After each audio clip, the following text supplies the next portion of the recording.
What's up, everybody? Thanks for tuning in to The Standard. Today we have Bryan Harsin, ex-NCAA coach, Boise State coach, Auburn coach, Arkansas State, Texas, been all over. Been a huge mentor for me. Been able to work with his son. Coach, I really appreciate you coming on.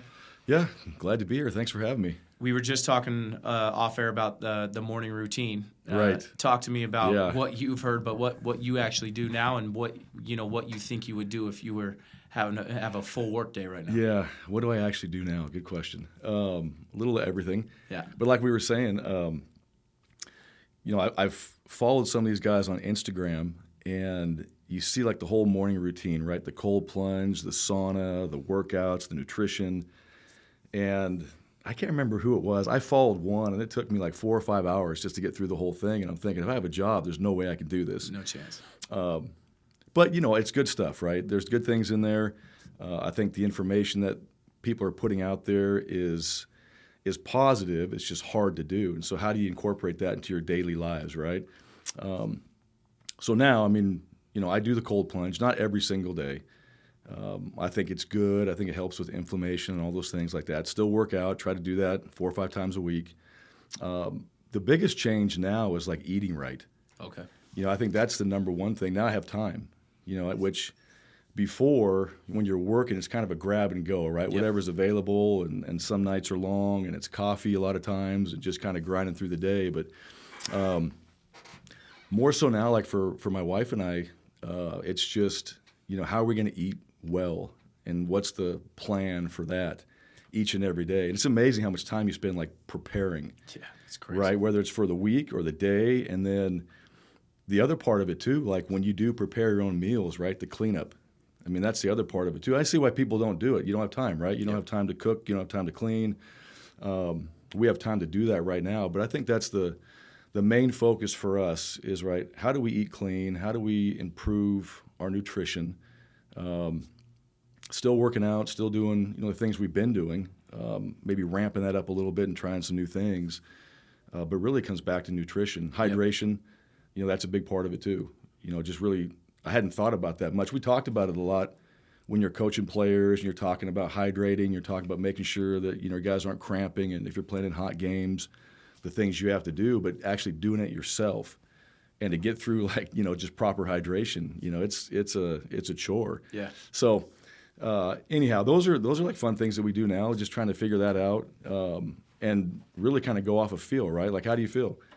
And if you like something that you did, let's keep doing it. Let's keep building off of that, and trying to figure out the different things that we can do as we get older. Yep. Right. Just to stay energized, to feel youthful, to be able to still get in the gym and hit it hard, and not feel like you're sore for 5 days. Yeah.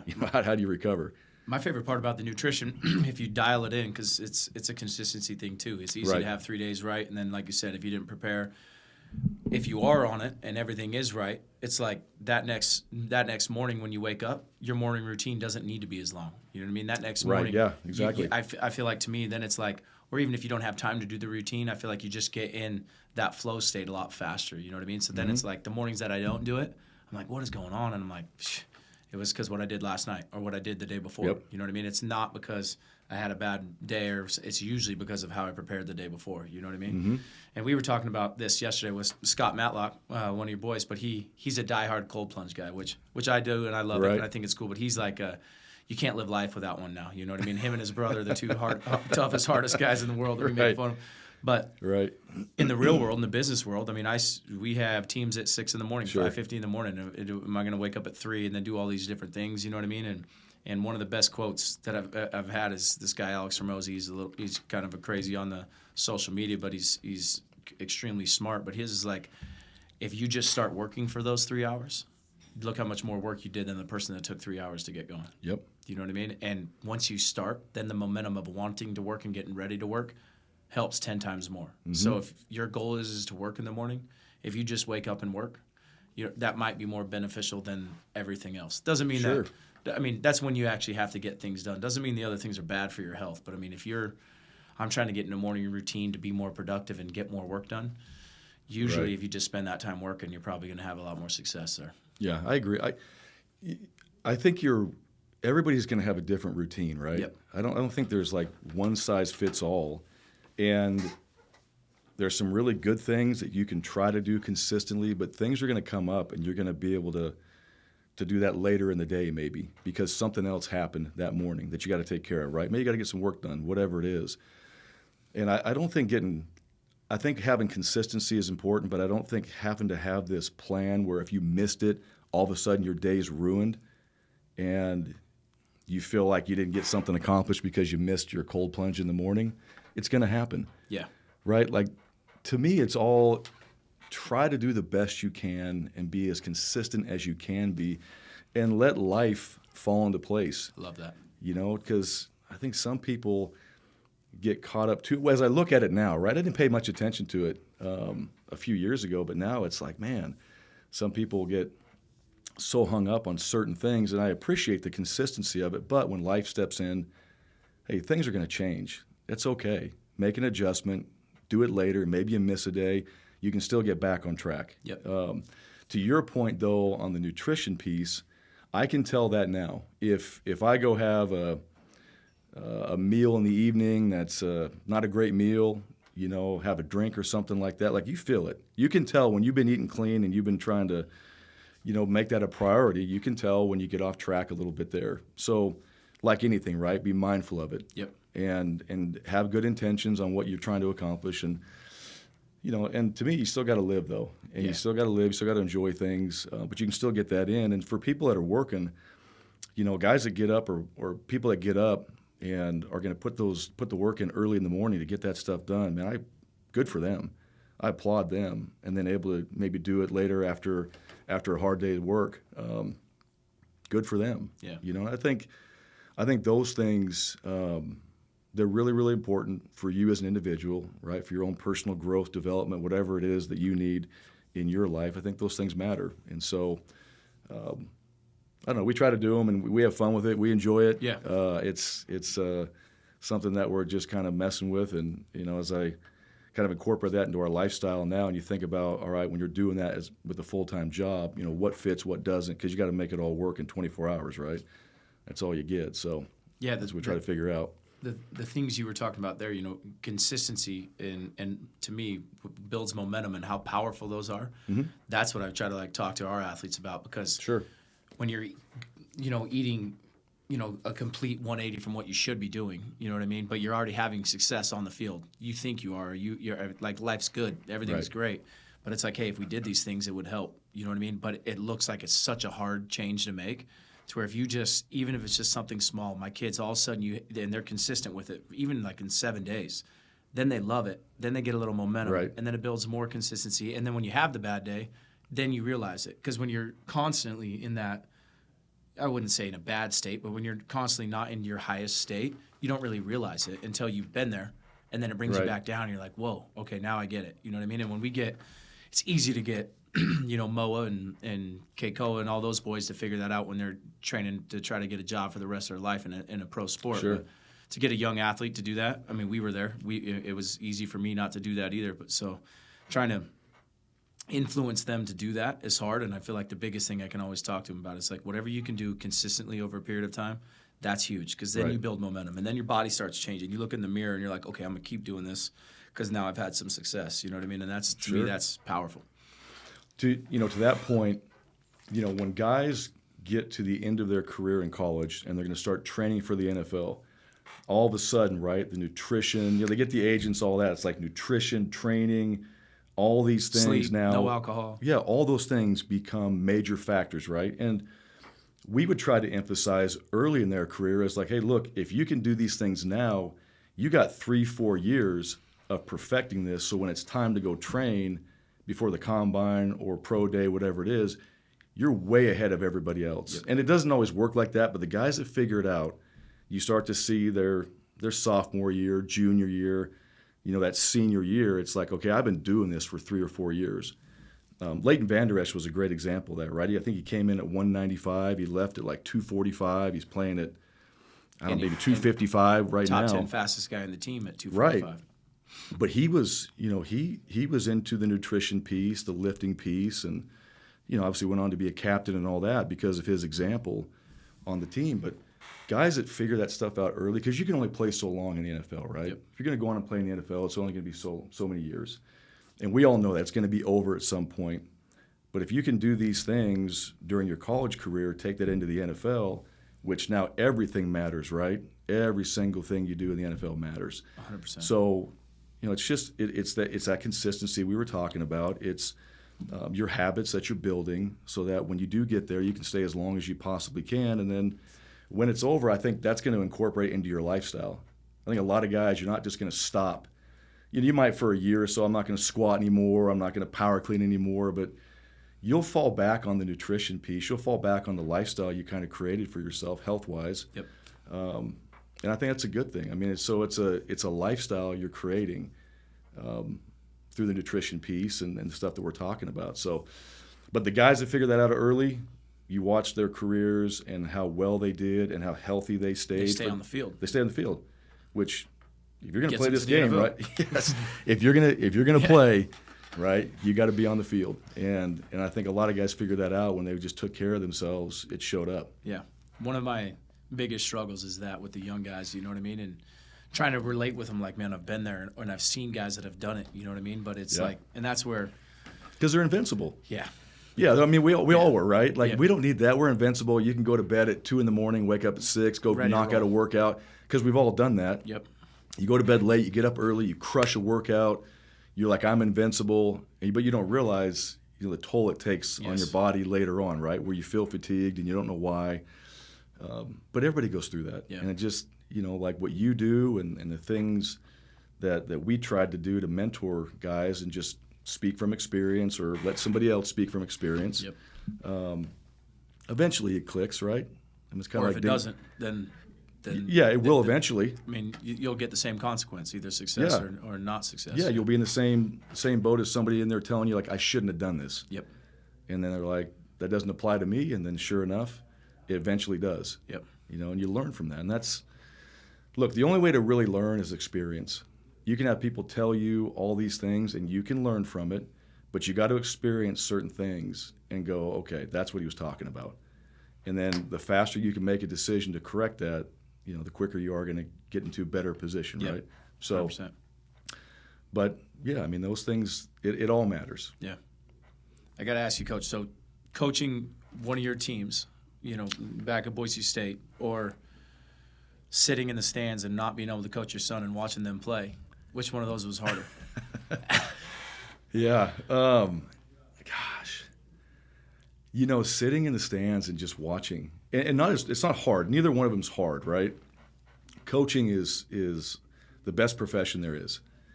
But you got your hands in it, right? That was the one thing. I always would tell guys, we talk about, hey, our ass, our hands, right? Like, we're in it. We're the ones that have a chance to influence what's happening, right? Okay. And so you're competing in a different way as a coach, not as like a player, but you're still in it. When you're in the stands watching, you're just there observing and hoping like everybody else. I mean, you just become a fan like everyone else, right? And you think about, like I think about when Davis is playing, all the things that the parents think about when their sons are playing for me. And, you want them to be safe. You want them to have a good experience. You want them to have fun. You can see the pain when they're going through tough things, right? And you want to see them overcome that. Doesn't always happen. So, you go through the same emotions that everybody does, as a parent, as a fan, and you just sit there and watch. But you know what? I enjoyed the heck out of it. When he was at Auburn High, phenomenal coaches, had a great experience. They went to state.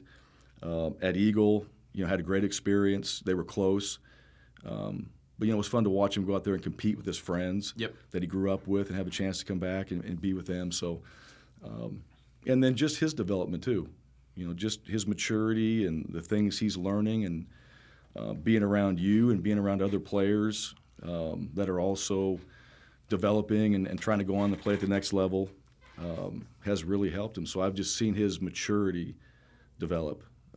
I've seen it physically develop, but the maturity's been the biggest. Yeah, I think the attitude, the maturity, the mentality, because I know the leap from high school to college is a big leap, and I think where his headspace is at right now, he's in the right place to make that leap, and to go on to the next level and have a chance to go in there and compete and play. And I like the coaching staff at Idaho State. I like what they're doing there, and so far all that's been really, really good. Big reason why when you came back to Idaho too, like I wanted to text you right away, but obviously it wasn't the right amount of time. But I wanted to sit down with you because I've always been like a student of like greatness. You know what I mean? I've wanted to learn from people that have been at the highest of their profession, have done great things. You know what I mean? And you and I talked about it a lot that first night that you and I sat down. But to me, you know, with all your teams that you had, maybe if you could pick, if it's one team or a couple teams that you felt like was the most great or your best team that you had, but kind of what separated them? Like what was in the locker room? What was different with that year than the years that you had before? You know what I mean? What was like,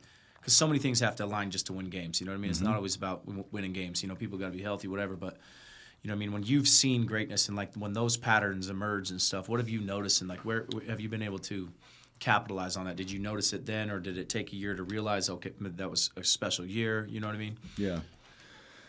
Yeah, I mean, every single team I've been a part of, even when I was a player, right, there's always been something that I've taken away from it, good and bad.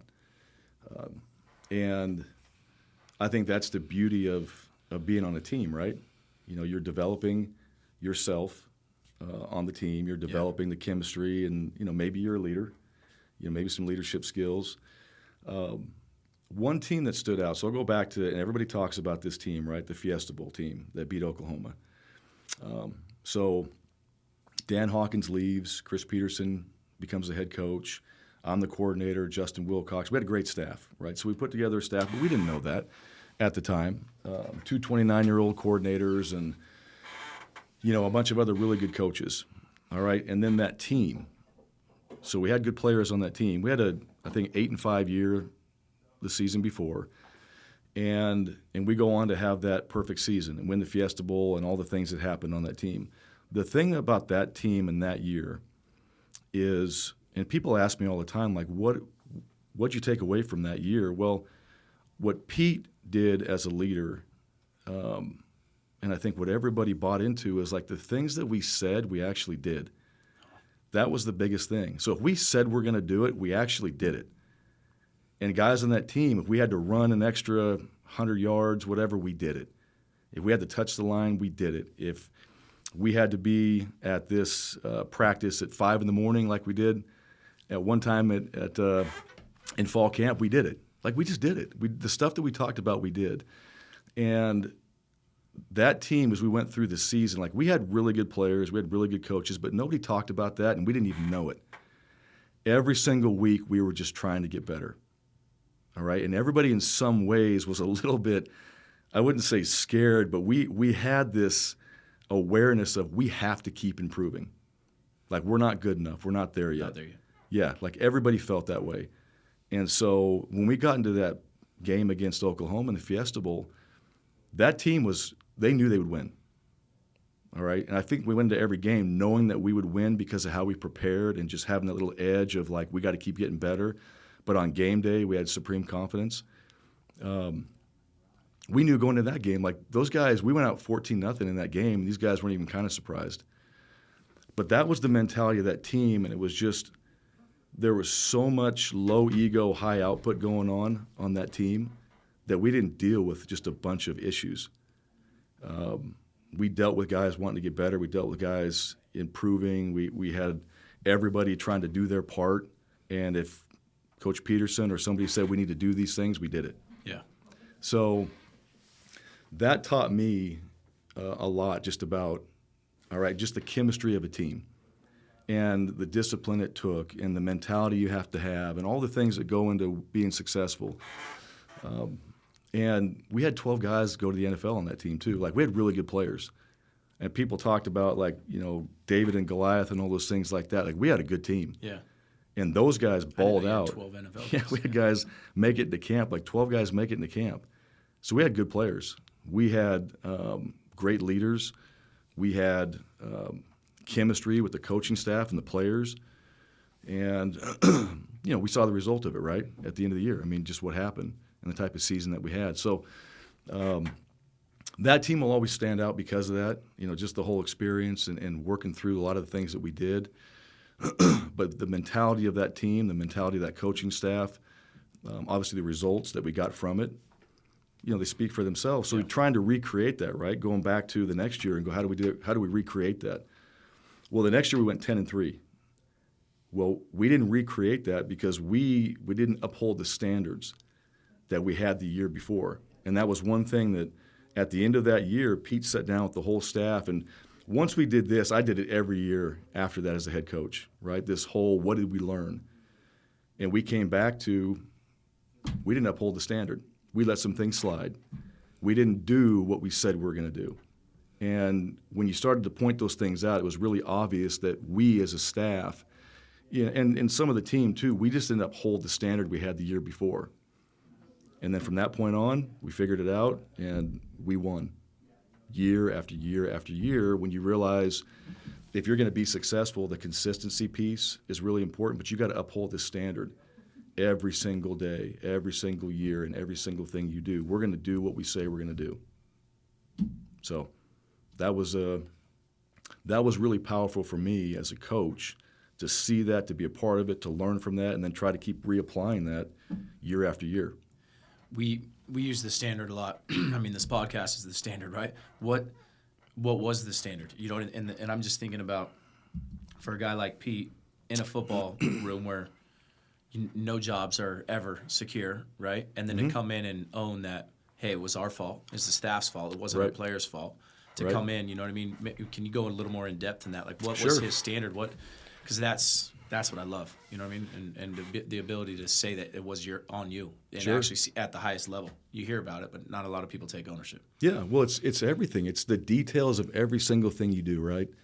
And our goal was to win a conference championship and a bowl game with class, integrity, and academic excellence. Okay, so class, that's really your style, right? I mean, that's how you're perceived, right? It's what it looks like. It's how you treat people, how they feel when they're around you. The integrity, we all know what that is, right? Doing what's right when nobody's looking.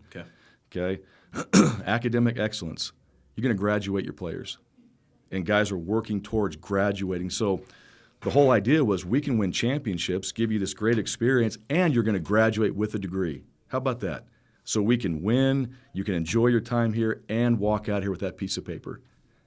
Right? That's a lot. Yeah. That's not easy to do. So every single day, right, being on time, doing the things you're supposed to do when you're supposed to do it, okay? Being consistent as a person, right? Coaches and players, right? Not too high, not too low. We need some consistency each and every day. And where we lost some of that is I think we let things slide. Guy was a little bit late. We didn't quite take care of it like we had in the past, or the players, right? It wasn't that big a deal to them. Hey, we'd won a Fiesta Bowl. So we're good. Like, hey, it's just a little bit late. Maybe we don't go out there and have the kind of practice that we planned on having, right? But we didn't motivate them in the meetings. We didn't have good meetings. Like it wasn't just one thing. It's never one thing, right? It's always a bunch of little things that pile up and become an issue. Yeah. So coaches, players, everybody. I mean, I think we were riding on the high of the season before. Everybody's patting you on the back. You're now focused more on the attention than you are on the work and what it takes to go and be, a back-to-back champion, for example, because the gig's up. Like, they know that you're good now, right? Everybody knows you're good. You're the standard. They talk about that bullseye in your chest being that big. It's real. Yeah. And if you don't understand that and you're not putting in the work and you're not getting yourself better and you're going to do the exact same things and maybe a little less than you did the year before, you're going to get beat. So there's the standard, right? And the standard's simple. It's like if we say we're going to do something, then we do it. I love that.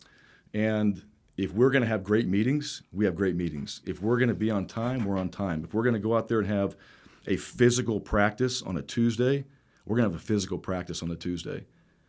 And everybody's got it. And now it's all understood, right? This isn't, we want to spring this on somebody and say, all of a sudden we're doing this. It was all planned out and everybody knew what was coming. So the expectation was, this is what we need from you. Yeah. All right, this is what you need from me, whatever. So I think when we sat there and we talked about, did we do too much in fall camp? Did we not do enough during the season? you can look at all those things, and what it really came down to is like, no, we just didn't uphold the standard, guys. We might have did something a little different there, and we can tweak these things and how we do it, but at the end of the day, we let things slide that we don't normally let slide. And from that point on, it didn't happen. Yeah. And when everybody understood it and saw it for what it was, like that's the reason, then everything changed. And so when you talk about upholding the standard, that's what we mean, right? That's what that meant. To do what you say is so easy to say, you know, but it's executing. Hard to do, man. Oh, man. Yeah. We all do it. We all do it. We all say something, we don't do it. Yeah. But just imagine if we say it and we do everything, yeah. And you know, it's hard to do, right? Hey, I'm going to eat right. I'm going to work hard. I'm going to do all these things. Some people do it. Great teams do it. All right? You're not always going to be perfect, but they do it at a high rate. And when you look at successful individuals, that's how they operate. Yeah. They have a standard. And you can talk about habits. You can talk about all these other things that people have, that they do. That's great. But do you have a standard of how you're going to turn that paper in, or how you're going to prepare for that practice, or how you're going to set that meeting up? Do you have a standard that you want to see from yourself, not by anybody else, no audience? Do you have a standard? And are you going to uphold that standard when it's your opportunity to go do it? You know, that's the difference. And you need people around you to kind of help you with that at times too, because you can dip. You know, maybe you need a little bit of motivation, but I think the individual, when you have that standard inside of you that this is what you want it to look like, this is how you want to operate, like that stuff makes a huge difference. Yeah. You know, you asked me again off air about why we started this, and to me it was like how to, you know, figure out these patterns of guys that have done great things, you know, sure. Like, and the fact that you're bringing that up. This is a common theme that keeps coming up, you know. And at the end of our year for Off the Field, our company, one of the goals and something I want my employees to hold me accountable to is if I tell them we're going to do something, or if I say, hey, I'm going to do this for you, like I don't, you got to hold me accountable to that. Right. Because I know you get excited, you know what I mean? It's the old lady in the red dress, oh man, that's awesome, we could go kill that, you know what I mean? And then we don't go do right. it, do you know what I mean? Yep. And so trying to narrow that focus and figure out, you know, make sure, okay, this is the path that we're going on, and that if we say that, we're going to do that. If we have great meetings or good communication or meet with my guys even just consistently, you know what I mean, then it's so much easier to follow through on that, you know. And I've noticed when I do that, the company 100% grows, and when I don't, it doesn't. Mm-hmm. And same thing even with my wife, you know, and my kids and then the kids that I work with too. I have so many that I work with to where, hey, I'll do this for you, I'll do that right. for them. And if I overpromise them, or if they're all in, then it's like I'm giving them I'm giving them a shitty service, not as good as I could be doing, because I'm, you know. So it's a hard balance for me. You know what I mean? So the ability to say no and the things that you do say yes to, that you do execute and you do on is something that I'm constantly working on. And when I don't do it, usually you don't realize that you don't do it until it's right. later and it bites you in the ass. You know what I mean? But that's one of those common themes that we just keep hearing over and over. And I think it's a simple thought and extremely hard to execute. It is. You know, there were three things that we focused on when I was the head coach. We talked about discipline, we talked about toughness, and we talked about conviction. All right? I have them wrote down. You talked to me about these, and I love we did. We spoke about that too, right? The discipline to do the things you have to do, right? Even when you don't want to do it, but you know you have to get it done. That's the discipline piece. The toughness is how hard it really is to do it. Like what you just said, right? It is hard to do. It is hard to get up every morning. It's hard to meet with everybody you need to meet with. It's hard to eat right. It's hard to get the right amount of sleep in. Like all those things, like you got to be really, really tough mentally and physically in sports to do all those things. And the biggest one to me was always conviction. Like conviction is like a belief on steroids. All right? Do you have that burn? And this is what, at least for me, okay, this is what I felt like was the difference for me, is that conviction to do it a certain way or to have that vision of how you want it done and doing it.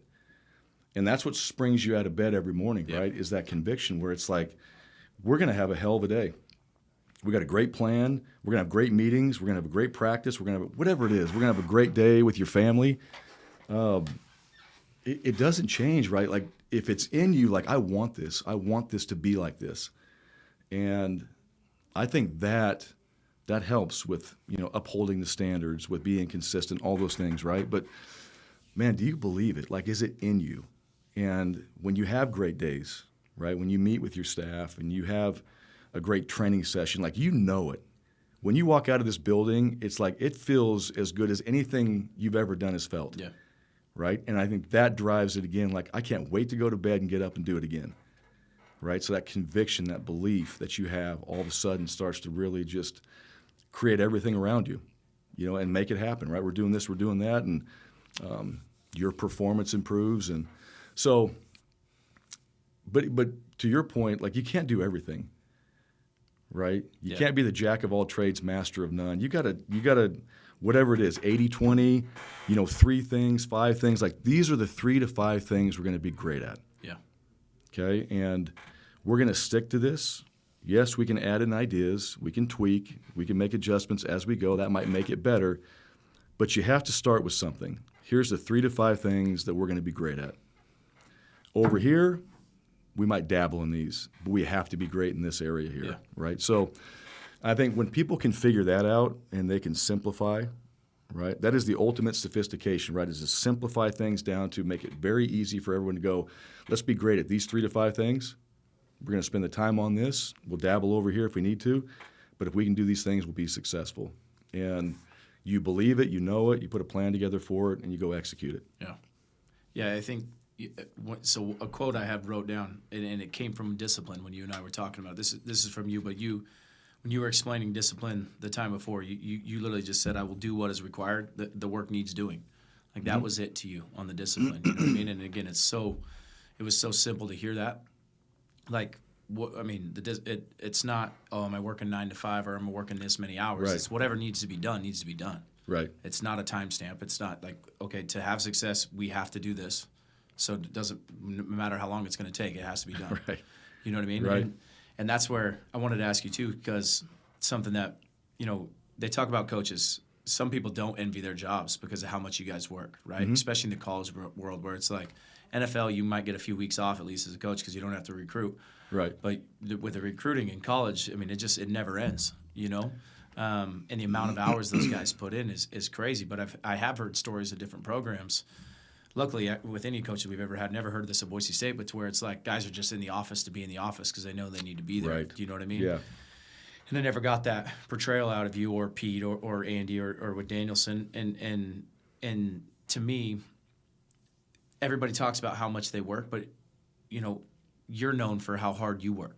How did you separate yourself when you started coming up as a young guy where everybody is putting in 100-hour weeks? You know what I mean? What separated you? Yeah. What helped you get to be a 29-year-old coordinator to win a Fiesta Bowl and then be the head guy at Boise State? You know what I mean? Mm-hmm. What do you feel like you did besides just the amount of work? You know what I mean? That kind of separated you and helped you get to where you went. Yeah, I think the best thing I did when I was young is I just shut up and listened. Like, I listened to the coaches that were in the positions I wanted to be in.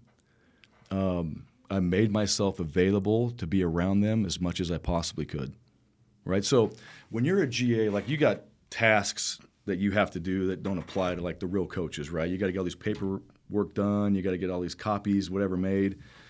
And I've had GAs, like, that's all they do. They just sit in there in their office and do the copies and get all these things done when they could do it maybe earlier and then come sit in a meeting.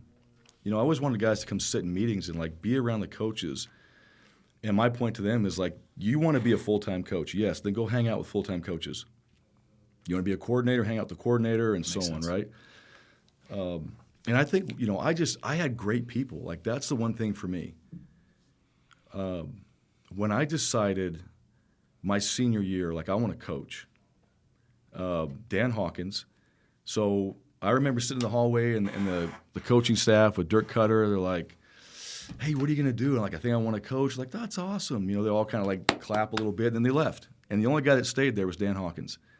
And he brought me into his office, and he said, all right, you want to be a coach. And he was kind of, in a way, like, trying to talk me out of it. Like, you're going to make no money. You're going to work all these hours, right? And he kind of painted this just grim picture of being a football coach. And he's like, go think about it. And I came back again a couple days later, and he kind of gave me some more of his advice on coaching. and then he helped me get a part-time job at Eastern Oregon.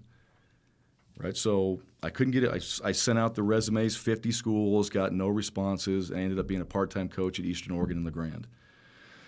So I come back, I volunteer at Boise State, and then I get a GA job, and we go from there, right? But guys like Dan Hawkins spending time with me, pouring into me, giving me an opportunity to be a GA. Guys like Chris Peterson allowing me to be a part of his meetings as a coordinator and learn from him. And also, like, what not to do. Okay, I did a lot of things, too, that you know, some people say you get ripped for. I didn't see it like that. I learned from it. Yep. And I think there's, you know, people say I got ripped for that. Okay, yeah, it was stupid. When you really go think about it, like I walked into Pete's office, I had this play, I drew it up on the board, and he was like, okay, great, now what do I do with that? I had no other answers. I just drew the play up, and he's like, so I have to figure it all out. And we spent more time talking about it than that, but the point was, like, you gave me an idea that I have to do. Yeah. And I was like, I will never do that again. And so, like, kind of how I was brought up and how you're broken in makes a big difference, right? Like, yeah. And so I learned. Yeah, did I get ripped? Sure, but I learned. I'm like, I won't do that again, and I'm glad I did. So I had great people that poured into me, that I paid attention to, that when an opportunity came up, I was going to be prepared for it, all right? I watched how they did it. I watched the way they did it, and so I spent time on my own working my plan on how to be like that, okay? And little tweaks here and there, you know, and from coaches too, like you don't like every single thing a coach does. There were plenty of coaches I was like, I'll never do that. Right. I'm going to do that, and I'll never do that. And I'm sure the same with me, right? I like that. I don't like that.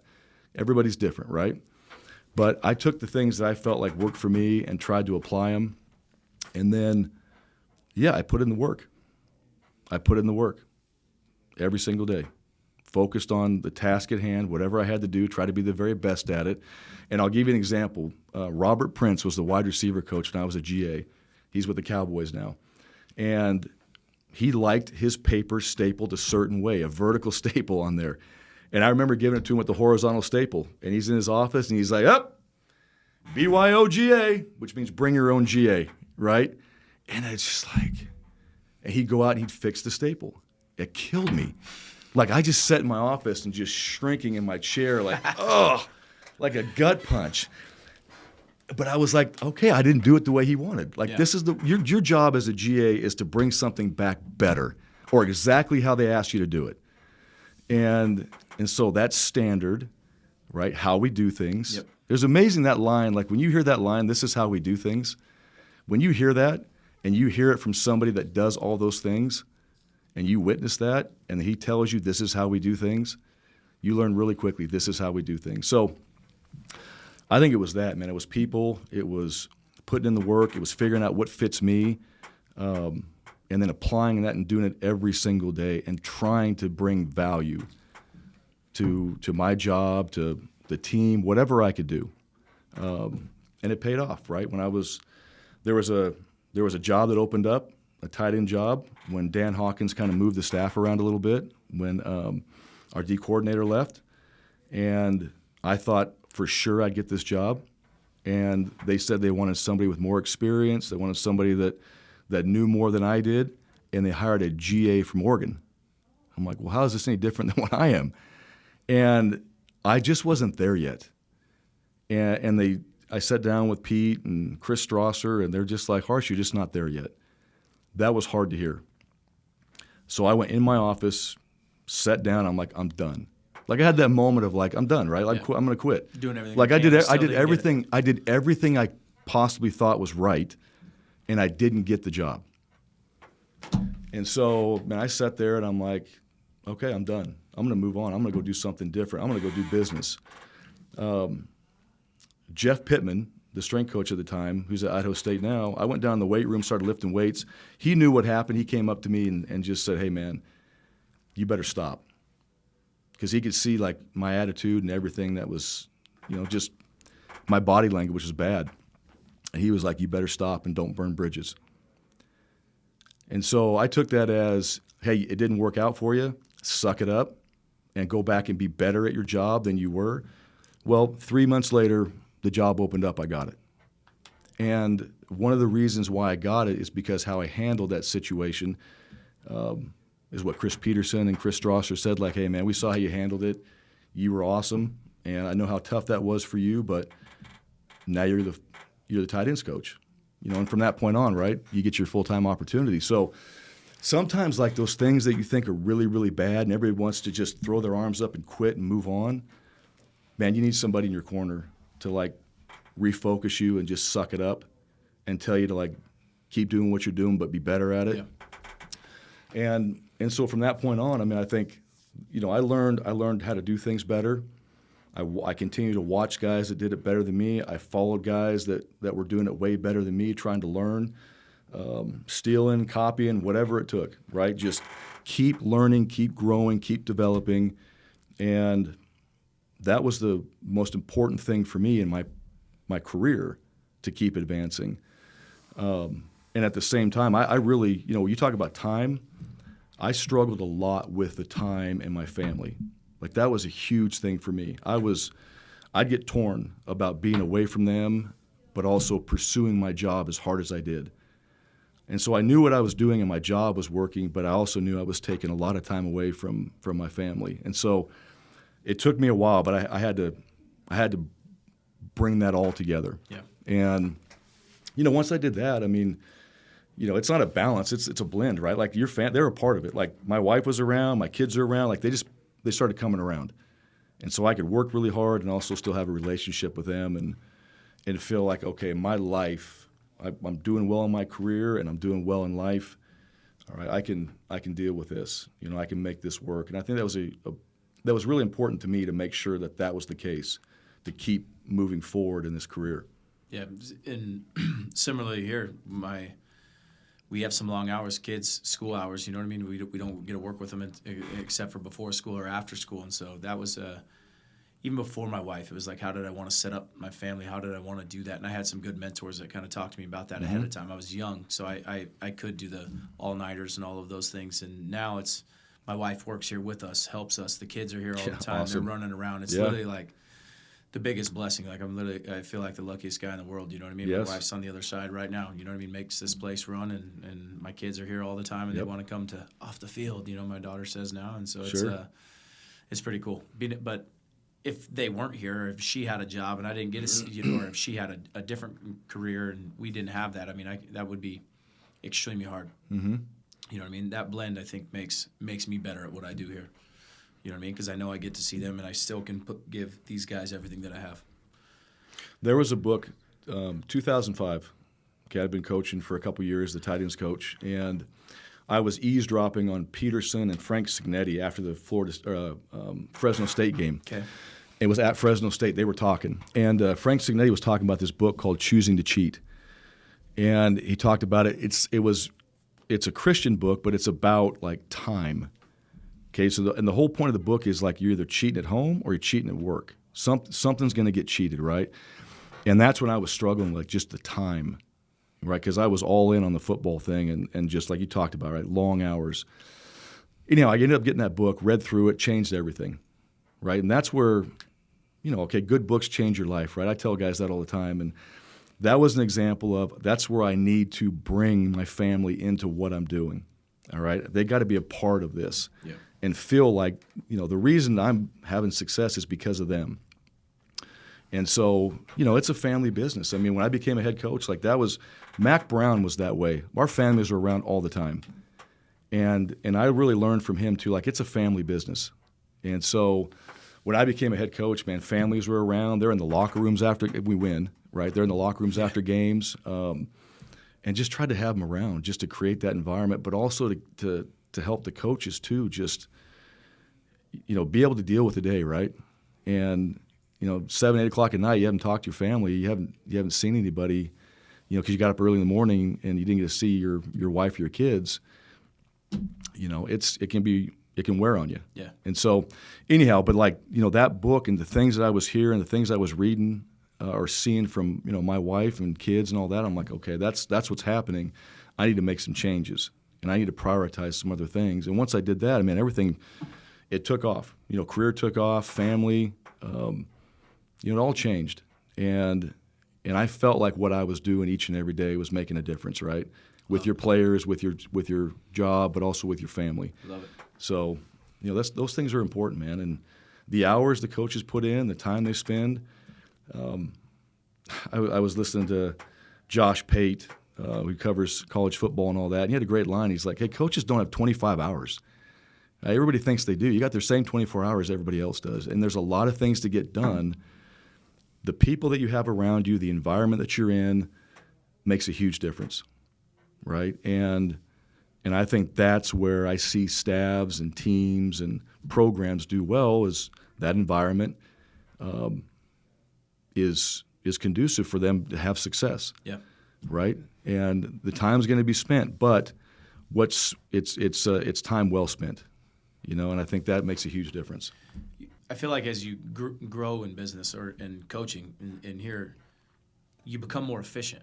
Like the amount of work that you realize that you can do, you're that level raises, right? Like it's like where I'm at now, like what I used to think was a lot of work, now it's like that wasn't, you know what I mean? And then so now I've almost been like hyper obsessing about it lately, to where it's like I feel like I can do way more, and I'm trying to maximize and trying to be more efficient and do these things. I'm like, in 10 years, I'll be able to do way more than I'm doing right now. So I'm trying to speed that up, Right.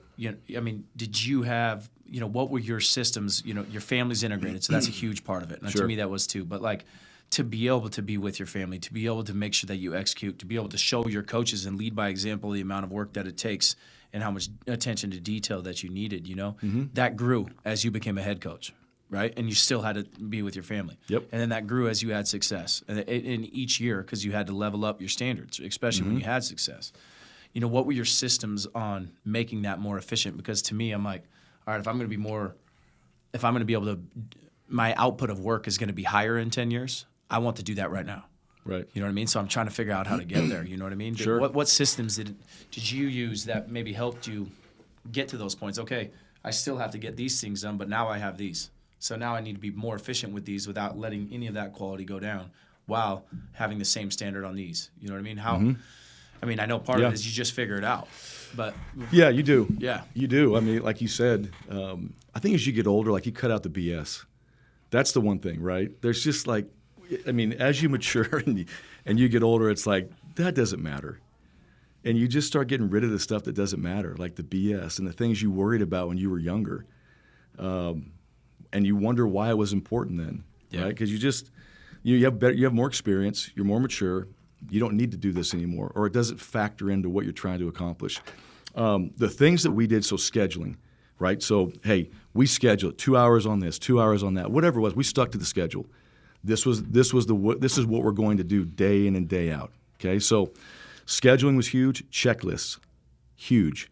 So as I became a head coach, and I knew, okay, in February this has to get done. In January this has to get done. So we start making these checklists, and you know what happens? You don't miss it, and you keep adding to it every year. So everybody, whatever their jobs are, they're just making sure all this gets done. Right? Mail-outs go out here. Schedule gets put out to the parents here, parent letter. So checklists became a huge part of it too, to be more efficient. And then I think just, like I said before, like what are the 3 to 5 things that we're trying to get done? So the offensive coaches, they would go, here's what we're going to be on the offensive side of the ball. Okay, we're going to be a downhill physical run team. We're going to be explosive passing attack. We're going to take care of the football. We're going to have elite QB play. And we're going to be creative, right? Those are the 5 things. And then each position group had 3 to 5 things that their group, these are requirements. These are things we have to do, guys, to fit into what our offense needs. And so everybody did that. Strength coaches did it, right? So it's really kind of that 80-20. Like, this is our 80. This is who we are. Okay, 20, we'll go steal a few things. We'll dabble here and there. We'll pull some things in. We might tweak some stuff. But here's our 80. This is what we're going to be great at. Let's focus on this. Okay. So when you have that, I mean, I was not a guy that was hanging around in the office until my lights go off and then you can leave. If you're done, leave. Okay. But you have to be done. That's the difference, right? Like, you can't half-ass it. You have to be done. It needs to be done right, and you need to be prepared for the next day when we have that staff meeting. And if you get asked a question, you're ready for it. Like, if you did your work faster than this guy, great. If he takes a little bit more time, that's on him. I was also big on sleep too, right? Fresh horses run fast races. So if your coaches, when they walk in the building, are just red-eyed and baggage underneath their eyes and all that, it's hard, right, for them to even think and have great meetings. So so it came down to that system, right? Scheduling, it came down to checklists. It came down to focusing on the things that we're going to be great at and really just sticking to it. And I think when you do that, that's the leadership piece, right? Leadership is vision, right? Leadership's $1 billion business. No one's got it all figured out, but it comes down to what's the vision? What do we want? If I want my staff to go home, if I want my staff to see their family, if I want my staff to do these things, we have to create that environment, right? There's got to be a vision for that. And the hard part is getting everybody to really buy into that vision and to do it in a way where they can actually accomplish maybe getting done a little bit earlier, right? It takes a lot of work to do that. It takes a lot of focus, it takes a lot of discipline. But I think over time, that was the vision, right? Is to have an environment where, hey, people love coming to work. They want to be a part of what we're doing. They can have a family life. They can enjoy like some things outside the building. They can spend time with their players too, which, in today's world, like that's the one thing. Your own team, you're always trying to acquire talent or you're losing talent.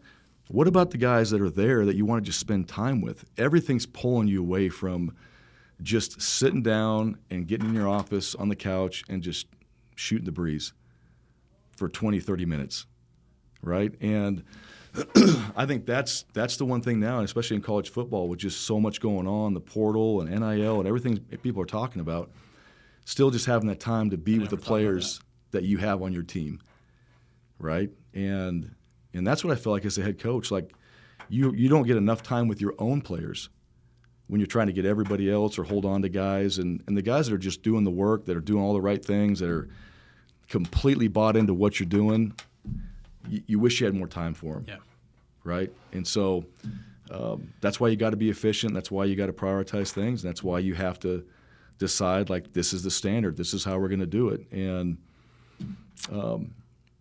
not everybody's going to be on board with that. And people might judge, well, they're not doing this and that because this staff's doing it. Well, that doesn't matter. That's how they do it. This is how we want to do it. Can we win and be successful with it? That remains to be seen, but this is how we want to do it. Yeah. You talked earlier about, Chris, when he got the job, Petersen, you said his leadership, and then you said he wanted us to do this, and it was like you just wanted to do that. You know, and then you just talked about your checklist. Like, then you had this staff doing this doing this, and when a leader has the right vision, you have them doing that. Influence and like delegating is hard for me. You know what I mean? And some of the projects that I feel like I should be doing, or some of the ones that I think that'd be easy that aren't getting done. I have an incredible staff, but I feel like they deserve more too. So I'm always trying to figure out how I can be a better leader, have more influence, delegate better with them. How did you get people? They always talk about rowing the same way. How did you get them to all row the same way? What did Pete do? Obviously fast, to where the whole staff was bought in and was trying to row. Everybody was rowing the same way. You know what I mean? How do you delegate? How do you have that influence? Yeah, here's what I think Pete did a great job of. Pete, he was a leader by example. Okay, so like he did all the things he was asking us to do. Right, he lived that way. He worked that way. He coached that way. He treated people that way. Like the stuff he asked us to do, he did. So it was very easy to model that, right? Like that's how he does it, and this is how he wants it. You can definitely put your own spin on things, but you knew the right way to do things. All right. I appreciate, and he was very clear on what he wanted to get done too. And I love that. Me personally, I love when someone's very clear on what they want. I can do that. When it's vague, it's like, okay, well, I'm going to do it my way. You may not like it. I want very clear directions. I want very clear what you want. And if you don't want that, I'll do it my way, and hopefully, this works out for all of us. So he was always very good at that. Like, this is the vision, this is where we're going, and I always felt like I knew exactly what he wanted, and I tried to provide that, all right, for him and for the team and whatever my job was. I think the same way when you're leading, right? I mean, this is what we want, and so when you delegate, the details that you lay out of what you want, how you want it done, and if you're okay with someone putting their own spin on it, be clear on that too. But like, I think you have to be very clear what you want, and then let people go do their job. Yeah. All right. And when they don't, then you can go, what part of this did I miss? And usually you didn't, right? I mean, and maybe you did. Maybe they point out like you didn't explain this. Okay, you're right. Well, you just learned something that you missed. But if you didn't miss it, you got to hold people accountable for what you ask them to do.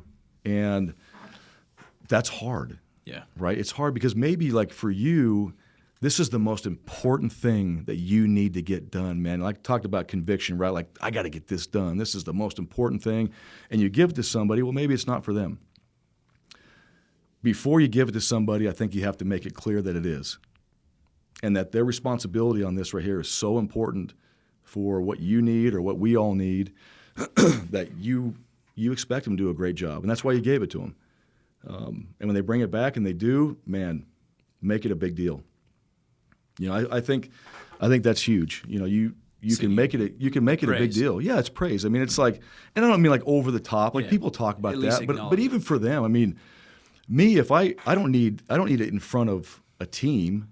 I don't need a round of applause. But when Chris asked me to do something, and I brought it back, and he was like, "That's awesome, dude. That's all I needed." Yeah. At the end of the year, he would give me a book and a handwritten letter. That's all I needed. Like, really nice handwritten letter with some really nice things in there, a great book. That's it. Like, I'll go die for that guy, right? So, you kind of know your people a little bit too, and who you're going to give those projects to. I think that's important, but very clear on what you want, how you want it done, and so everyone understands why. Because if we don't, it's going to affect all these other things. So, I think as a leader, that's really, really important. And that goes back to the vision piece, right? Yeah. This is what we want. This is where we're going. This is what we're doing. Does it fall into the 80%? Does it fall into the 3 to 5 things? And when it does, everybody knows, like, I can work really hard and really good if I know the direction I'm going. Yeah. And I think a lot of people are that way. Yeah, I definitely need to be more clear just hearing that. We all do. Yeah. I think it sounds good coming out. We all do, right? Yeah. Everybody screws it up, and you realize you're like, I didn't say that. So what happens? So the first time we met, I called Garrett Callingham, a guy that you coached. And I was like, man, Harsin might have been one of the smartest, brightest guys I've ever he never even looked down, didn't read anything. And the way that you brought things up out of memory, I was like, you might be one of the smartest guys I ever sat down with. And Garrett goes, we wouldn't have lost the game if we could actually follow the system that he came up with. Because the issue was sometimes, he said, you'd come in, you could bring a play up, and you'd have it or a plan in the tight end room. And it's like when we executed, it was no doubt we'd score. He said all of his touchdowns was a play you designed. And he didn't score a bunch, but every one that he did, he said it was an easy one that you designed, and it was just like if we executed. And when we didn't, it didn't work.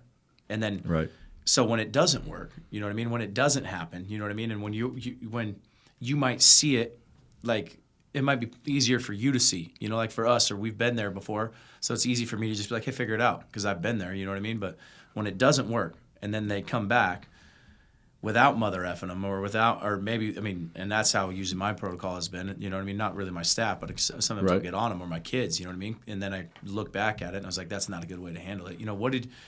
What did you do to help try to get people to your level, or when they didn't do that, that's a hard thing to handle. Yeah. I feel like when you're at the top, and when guys weren't rowing in the same direction, or when they weren't executing those, how'd you handle those things? Yeah. Sometimes like that, you get upset. It's which is not the best way to handle it. The thing about football, like, you're in such a competitive environment all the time, right? And especially on game day, you've put in so much work to get to that Saturday.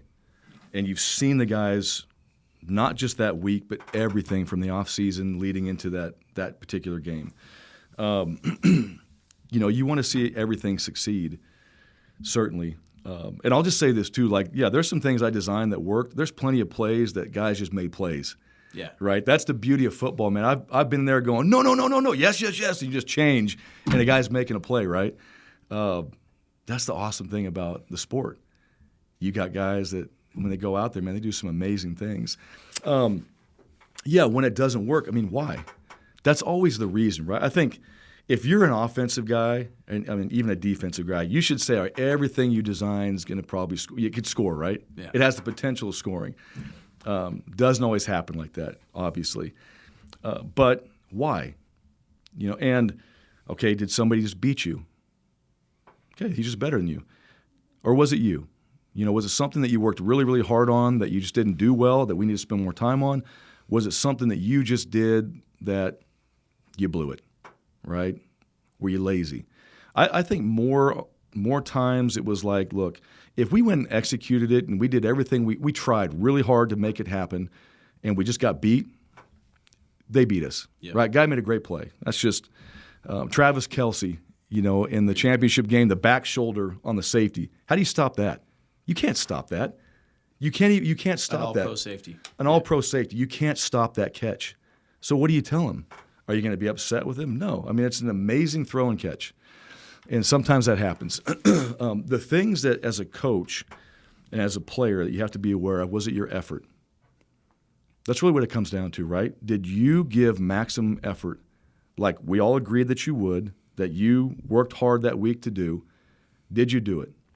And I think that's the biggest thing that gets coached is when you see somebody that doesn't give great effort.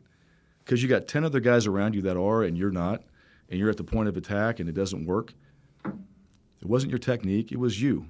And why was that? And that's where you got to figure things out. Why didn't you give great effort?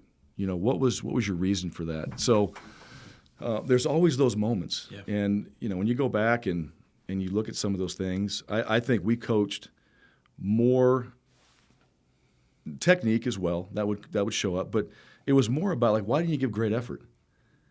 And the motivation part behind that is because you're better than that. And sometimes people are all motivated differently, right?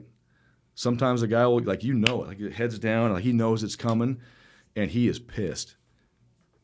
There's not a lot to say there. Right. There's coaching points. Hey, you know what? We got to get better at this. If guys make excuses for a lack of great effort, then you got a problem. Then it's more like, okay, why are you making an excuse for a bad effort play? And that's bigger than that play.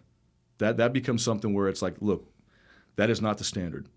We are putting you out there because we believe in you and we expect you to go 100% in this moment. So I think that's the beauty of coaching is figuring those things out. If you did everything right and you just got beat, you got beat. We got to get better. Yeah. We got to get you stronger. We got to teach you better, whatever. But if you didn't give maximum effort, if you didn't give everything you got, okay, that's on you. All right, and why? And that's what you got to figure out what's the reason. So that didn't happen very often, right? It didn't happen very often. We got beat. You play against good teams, they'll beat you. Yeah.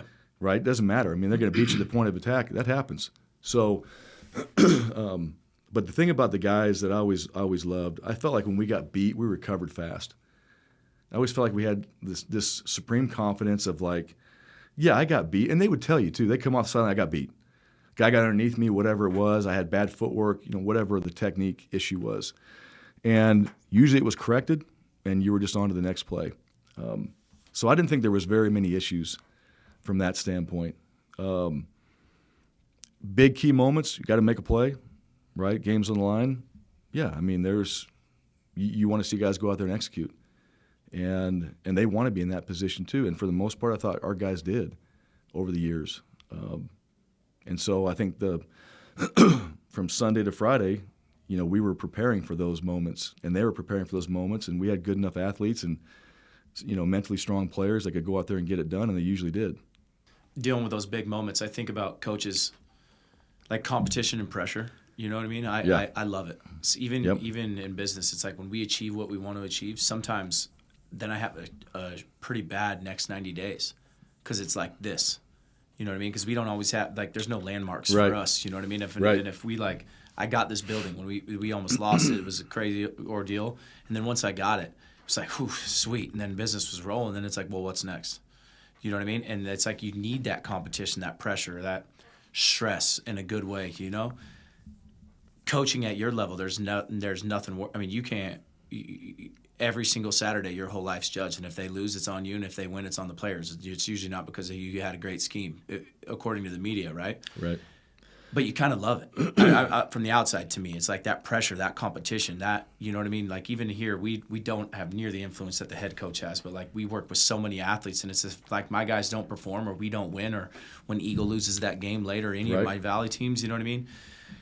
It kills me. Like, it's like, okay, what could we have done better? Like, that's on me. We didn't have that, and I know other people. You know, it's like it's a competition. You know, which in a good way, which I love. You know, how did you deal with that? Do you love it? Do you miss that? You know what I mean? Like, that pressure, I feel like so many people miss in life.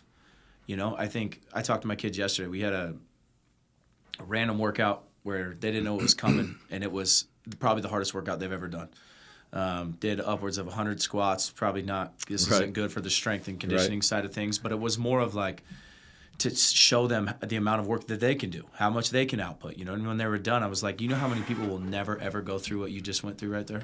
Not on the squat side, but to be able to say, I can't do anymore, and then figure out how to do more. You know what I mean? And then the same thing where you're supposed to go win a game as a head coach, and when you lose, they're like, whoa, Harsin blew it, or this coach blew it. You know what I mean?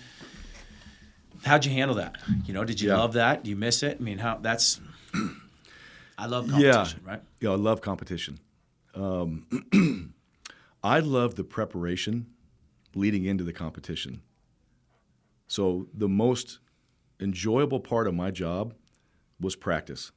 And like everything leading into practice, the whole preparation, that I miss. Like, that is what I enjoyed, the day-to-day.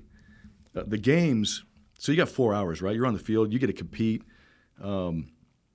As a head coach, you're making certain calls here and there, but for the most part, your coaches, your players, like, it's time to go out there and put all the work in for these 4 hours and show, you know, what we've done. And you have no idea what's going to happen. That's enjoyable, right? The challenges of the games, the competition that your opponent brings, the schemes that you see that you didn't prepare for, that they had some new wrinkle that you got to make adjustments in the game. All those challenges, I mean, it's exciting. And you win a football game, and there's nothing better, right? Yeah. Just the joy and the celebration and all that. When you lose, it's painful. And, yeah, I mean, you know, I think most coaches, like, the outside noise, like, you don't do that for that reason. You do it because you enjoy teaching and coaching. That's why you do it. I mean, I saw, like, Dan Campbell, right? Dan Campbell did an amazing job this year. They didn't kick a field goal. I mean, people are all over him for that. He's been that way the whole season, right? It's amazing. Like, just like that. I mean, everybody changes their tune. Right. And when I listened to him, I don't know if you remember the part where he had the players going live at one point during fall camp. It might have been the spring. And he brought him up, and he's like, I got a plan, guys. I think about you guys every single day. You heard that, right? Oh, yeah. He's like almost crying by the time. I mean, when I hear him say that, when I hear that speech, like, I would run through a brick wall for that guy. 100%. Okay, I would follow him in a second. Love and that. I'm like, that's it. Like, how can you not appreciate that? Sure, they lost a game. How can you not appreciate that might be the best leader in the NFL right now as a head football coach? And so, and he doesn't, I mean, to him, that's all he cares about. So. And his players will kill for him. Kill for him. They love him. Yeah. So to me, like, that's what it's about. You can't control all the outside. But in that building, when you're in front of a team, you're leading a group on the field in your position meetings, or a position meeting then on the field, there's this camaraderie that sports brings, and especially football because of how many guys you have. And to get everybody to go in, you talked about the same direction. Like, when you actually do that on a day, man, it feels good. Yeah. You walk off the field, and you're like, we had a hell of a practice. And the players know it, the coaches know it, and the locker room is live, and the staff room's live, and it's like, man, we had a hell of a day, which is going to translate into game day. Hell of a right? Saturday. And, yeah, and if you can keep doing this and be consistent with it, you're going to have a hell of a week, and you're going to have a hell of a game. usually. So that part, that's what I enjoy the most. All right, is that I enjoyed texting players when we're watching practice. Like, man, what an awesome play in practice. Ced Wilson, like, he made a catch in practice, a one-handed catch on a fade ball in the red zone, where he was horizontal. Like, he's horizontal in the air over the DB, one hands it, lands on his feet in the end zone. No one's ever going to see that, ever. We saw it on practice film, right? We saw it live. And so, but you're making a big deal of that, on the field, right? You're making a big deal when you're texting them, like, that was amazing. Yeah. And, like, there's so many of those moments when you're a part of a team that not everybody gets to see, that you're like, that's what makes it special, is being a part of something bigger than yourself, but being around great people that are striving to be the very best they can be. And in that environment, you talk about, like, feeling, just that you need to do more. Yeah. Get around that environment. Get around people that are trying to be great all the time. That'll push you. Yeah. That'll make you want to be great each and every day, so you can do your part to at least just help, not stand out in a bad way. That my staff's unreal. Like, I know if I'm not growing, they're leaving, because they're all unbelievable. I got to keep pushing them. That's awesome. Awesome. What I mean? So that's really, really lucky in that. That noise, and maybe you can relate it to Davis, because Davis, being the son of in Idaho, the most famous football coach in the state. I mean, the biggest employee in the state in Idaho with Boise State, and then going to Auburn and being the coach, Auburn's son, and then being here. So many of my kids talk about, like, oh, prove the haters wrong, or everybody says I can't do this or can't do, or even when, like, starting a business, you know what I mean? I'm like, oh, I should do the safe route. I should go to grad school. I should go do, the PT, the safe, secure, everything, And I'm like, all these people are telling me, in the grand scheme, it's like 5 people. For us, for normal people, you know what I mean? Not that my kids don't have a ton of haters, you know what I mean? Or all these coaches say I can't do it. Maybe one said it. Right. You know what I mean? It's not 15 guys. It's definitely not 100. You have thousands of people that root for you or root against you. Sure. You know what I mean? How did you handle that? And then maybe, because I'm just assuming Davis coming through high school and having that, you know what I mean? I mean, obviously, oh, you're Harsin's boy. He's supposed to be the best player on the field all the time because he's Harsin's boy. You know what I mean? Mm-hmm. How did you help him deal with that, and how did you deal with that? You know what I mean? That's a huge thing for me and my kids to realize. Like, first off, there's not many people saying it. Second off, whatever they say, it don't matter. Right. It doesn't matter. And in a week, they're not going to remember. Yeah. Who gives a shit? Yeah. Right. That's right. Yeah. Not just Davis. So my daughters as well. Right. Just being in the spotlight, so to speak. My wife as well. I mean, there's a lot of things that they dealt with that I never even paid attention to. All right. And to me, that's never been the driving. I've never wanted to prove somebody wrong necessarily.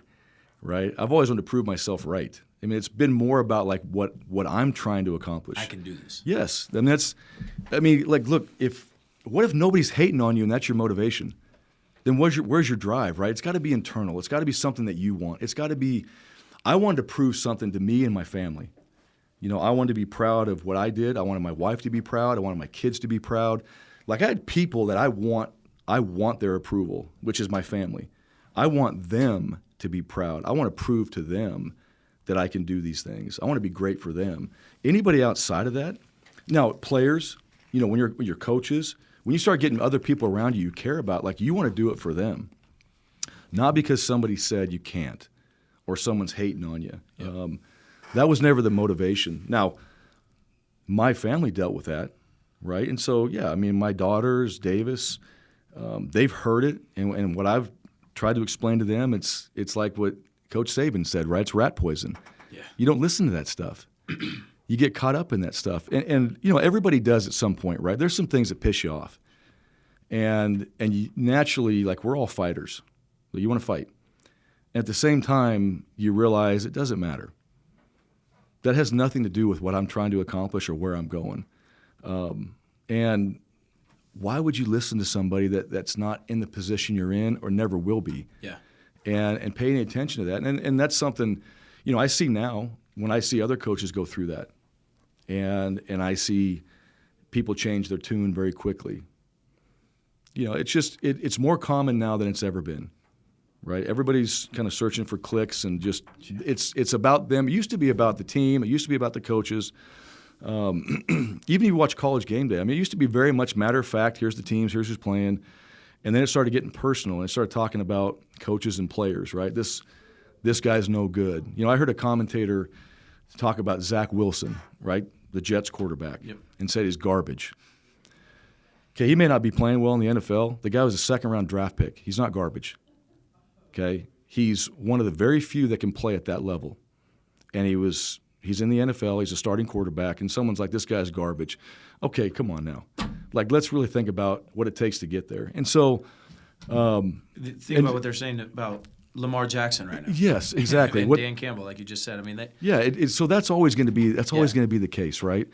And I think if you're going to do great things, if you're going to put yourself out there and chase something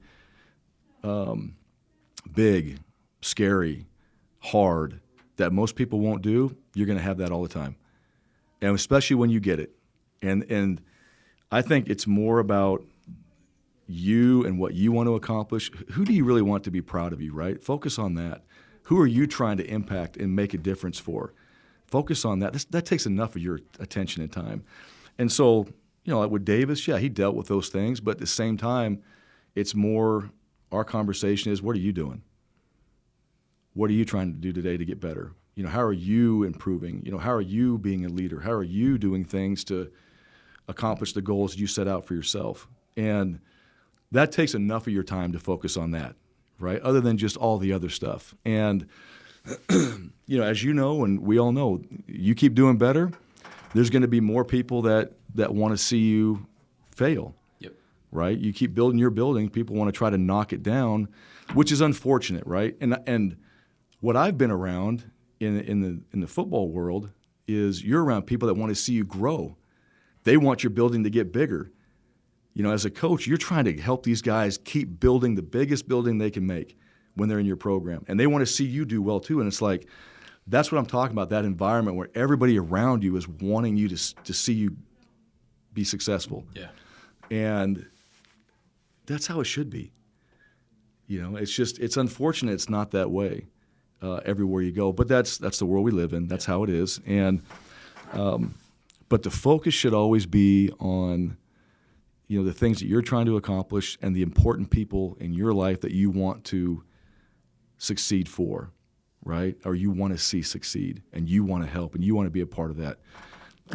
Because the rest of it's like, you know, like I said, it's just noise. Yeah. It doesn't matter. It makes no impact, no difference. It's gone within 48 hours, and, you know, it's on to, you know, the mob's on to somebody else at that point, right? Yeah. And, you know, you're there living your life. And if you're going to let that affect you, boy, you're going to miss days. You're going to miss opportunities. You're going to miss things that you could keep getting better at by focusing on the wrong stuff. I love that. I haven't heard it said like that, but if you don't have time for the other stuff, if you realize what are you trying to accomplish and who are you trying to make proud, you know, which should be one of them should be yourself. But if you really put everything into that and nothing takes you away from that, you're not going to have time for the other shit. So I love that. No, you're building this. You're building this company. You know, you're building this brand. You're building these things. That's all you got time for, and your family, right? And your coworkers, right?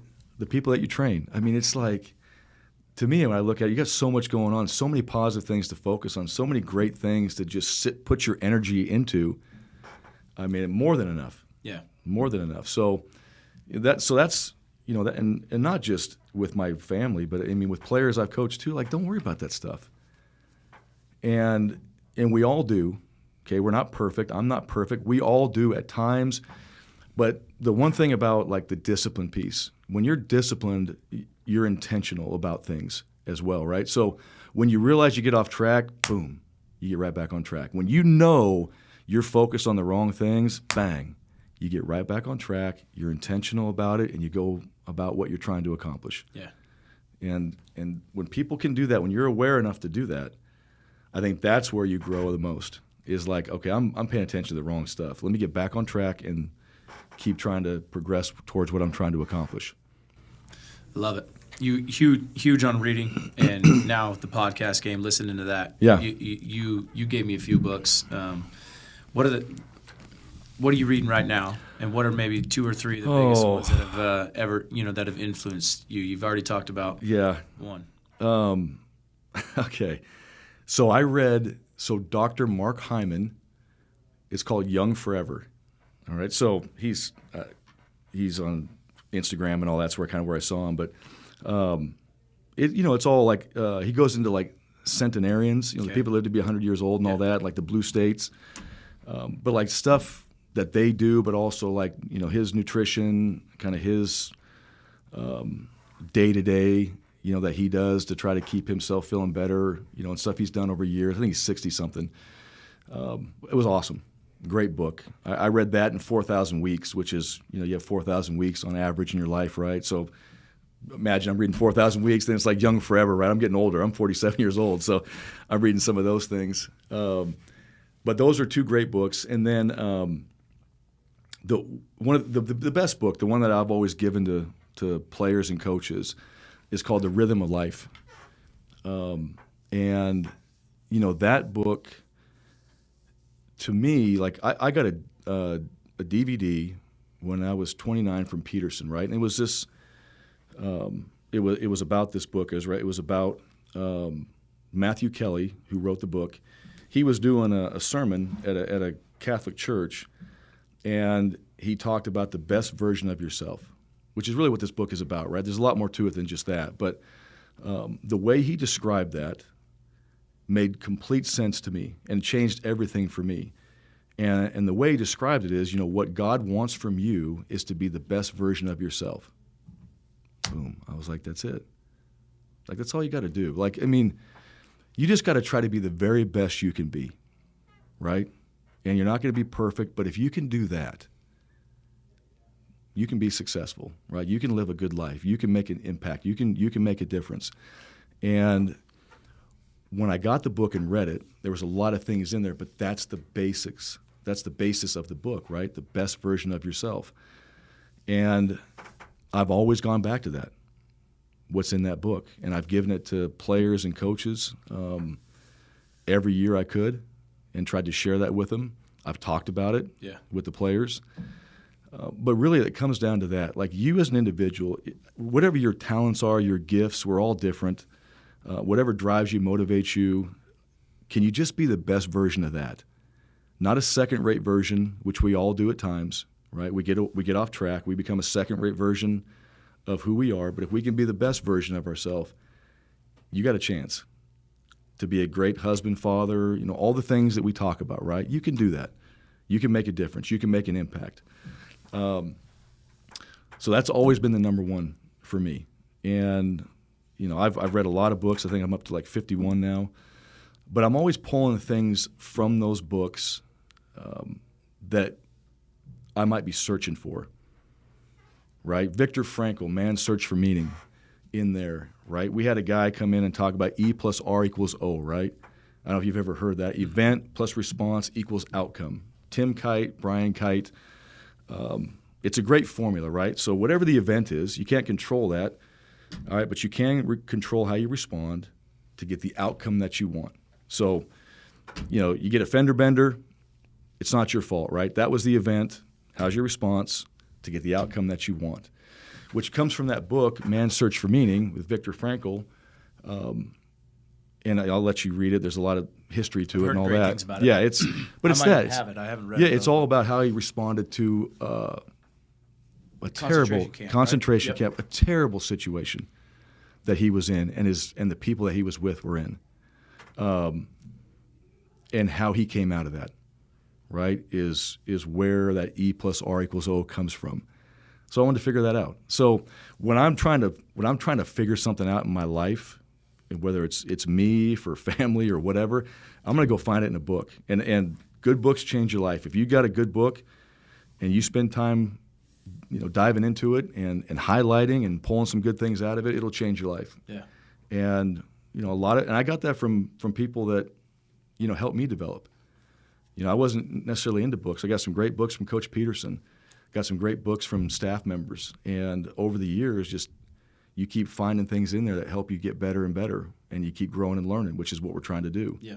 So, the podcast, like I told you before, same thing. You know, I'm searching for something. Maybe sometimes it's just entertainment. I don't do everything to like just develop and learn, right? I like to be entertained too. But a lot of those things on podcasts, right? There's just so much good information. When I was at Auburn, I did one in the spring, and we did a podcast at my house. I had the coaches come over. We spent like 4 hours.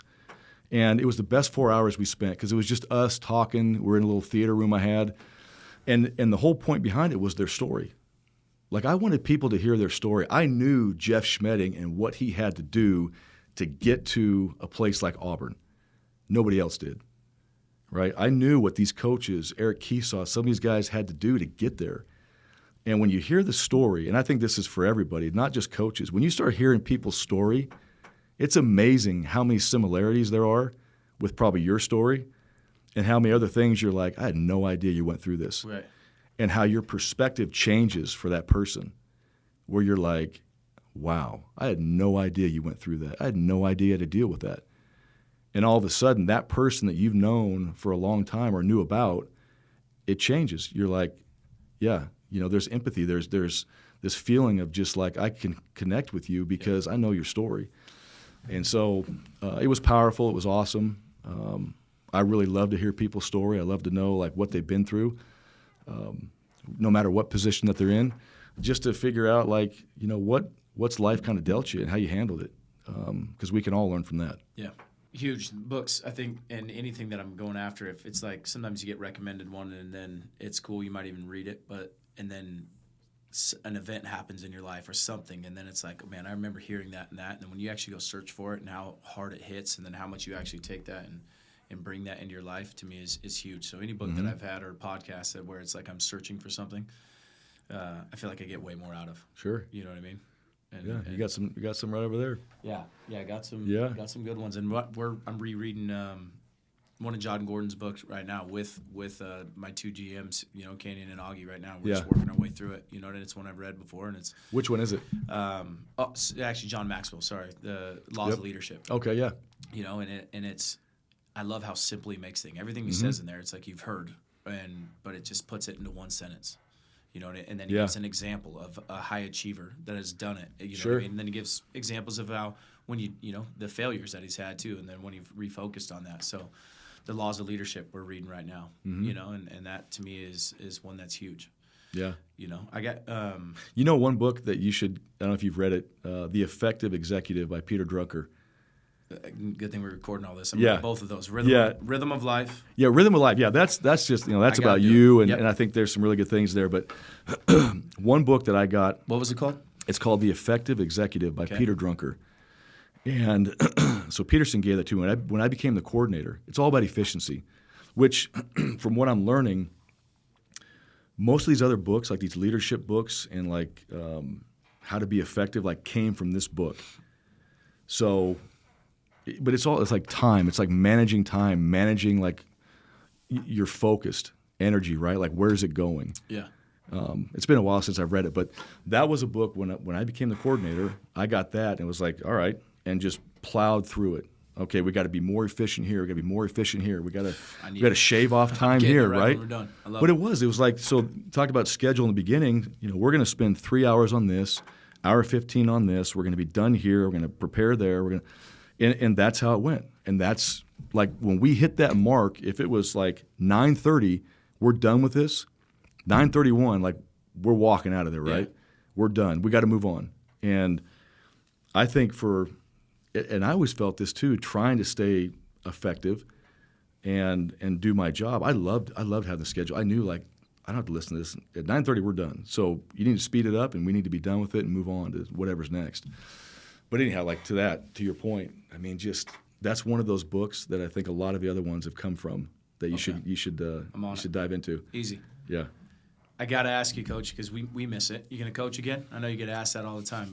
We go into the league, and I don't know if the college world's what you want to do now. I mean, I know Davis is going to Idaho State. So what are you thinking? And life's good now, right? You're your wife's assistant. You told me last. Yeah, exactly. Yeah. I am. Duties as assigned. Is what I do each and every day. People have asked. I mean, like, I'm just living. Cool. You know, that's the one thing. Cool. And I've kind of adopted that, right? Just a little bit of that Shawshank Redemption, right? Get busy living or get busy dying. And trying to just take advantage of the time that I have with the family, certainly with Davis. Have to be at all his games and to be a part of his journey right now has been awesome. To spend time with my wife. We've been doing this for a while, and it's been nice.